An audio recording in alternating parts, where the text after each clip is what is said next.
Και αυτό που θέλω να σου πω, το πιο όμορφο απ' όλα, δεν στο έχω πει ακόμα. Όταν σκέφτομαι τη σχέση μας, νιώθω πως είμαστε δύο άνθρωποι που συναντήθηκαν για να δημιουργήσουν κάτι μοναδικό. Θυμάμαι ακόμα την πρώτη φορά που σε γνώρισα σε εκείνο το μαγαζί στο Γρηγόρι, που σίγουρα δεν ήταν τυχαίο. Είσαι πολλά περισσότερα από σύντροφος. Το λιμάνι μου, η δύναμή μου, ο άνθρωπός μου, ο συνοδοιπόρος μου. Το γράφουμε αυτό, εγώ το λέω. Και για να μην ξεχνιόμαστε, είσαι και το λουλουδάκι μου πάνω απ' όλα. Δίπλα σου νιώθω τρομερά συναισθήματα. Όπως αγάπη, δύναμη, ασφάλεια, ευγνωμοσύνη, θαλπορή και πάνω απ' όλα ολοκλήρωση. Μου αρέσει ο τρόπος που κοιτάς και αντιλαμβάνεσαι καταστάσεις και πράγματα.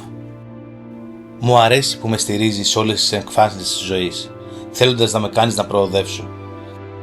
Μου αρέσει που είσαι δυνατή με πυγμή μπροστά σε προκλήσεις και δυσκολίες και δεν αφήνεις να μας λυγίσει τίποτα. Μου αρέσει που έχεις δίψα για ζωή και δεν αφήνεις την καθημερινότητα να σε συνεπάρει. Έτσι με κάνεις να νιώθω περήφανος για σένα, ευγνώμων και τυχερός που σε έχω στη ζωή μου.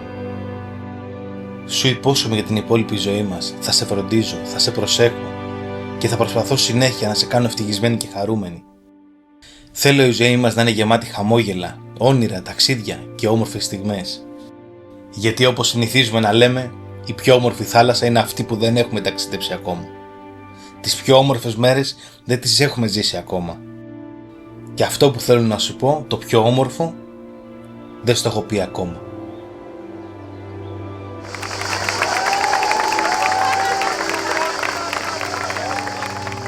Ποτέ δεν είχα φανταστεί ότι μπορούσα να είμαι τόσο ευτυχισμένη. Ξέρεις τι αγαπώ πιο πολύ σε εμάς? Ότι πρώτα απ' όλα είμαστε φίλοι. Μιλάμε για τα πάντα, γελάμε, ακόμα και με τα αστεία σου που δεν είναι αστεία και κουβαλάμε την ίδια τρέλα. Είμαι το λουλουδάκι σου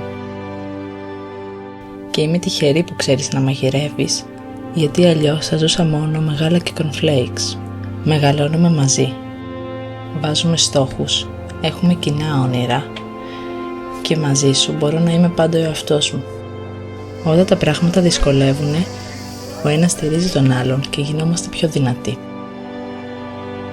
Γιατί όπως λέμε, είμαστε ομάδα.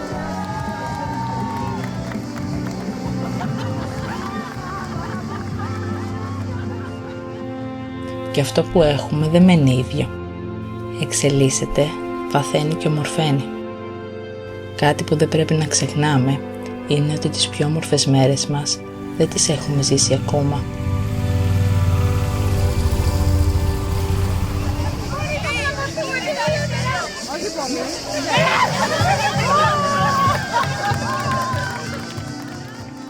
Και αυτό που θέλω να σου πω, το πιο όμορφο απ' όλα, δεν στο έχω πει ακόμα.